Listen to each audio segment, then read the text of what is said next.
आबांनी महिलांच्या सक्षमीकरणासाठी महिलांना स्वतःचा व्यवसाय उभा करण्यासाठी खूप मदत केलेली आहे।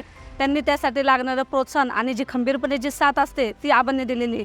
आत्तापर्यंत आपण कित्येक घरांमधून असं बघतो की कितीतरी महिलांना असं घरातून साथ भेटत नाही, पण ती जी खंबीर साथ असते ना, व्यवसाय उभा करण्यासाठी पैसा तर महत्त्वाचा आहे, पण त्याच्यासोबत आहे ना खंबीर साथ महत्त्वाची, आणि ती साथ आम्हाला आबांनी दिलेली आहे। आत्तापर्यंत आबांनी भरपूर प्रमाणात वेगवेगळ्या प्रकारचे म्हणजे क्लासेस घेतलेले आहेत।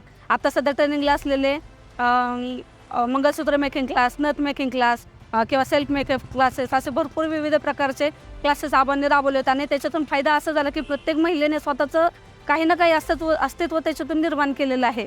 आबांनी खूप म्हणजे अनेक प्रकारे मदत केलेली आहे। त्यांनी समाजकारण खूप प्रकारे केलेले आहे। माऊली म्हटलं की आपल्याला देव आठवतो, बरोबर, पण माऊली म्हटलं तर आम्हाला तर आबाच आठवतात। आमची सगळ्यांची इच्छा तशीच आहे की आबांनी आमदार म्हणून निवडून यावं। आबांना पुढील भावी वाटचालीसाठी आमच्याकडून खूप सदिच्छा आहेत आणि आबांनी निवडून यावं हीच अपेक्षा आहे आमची।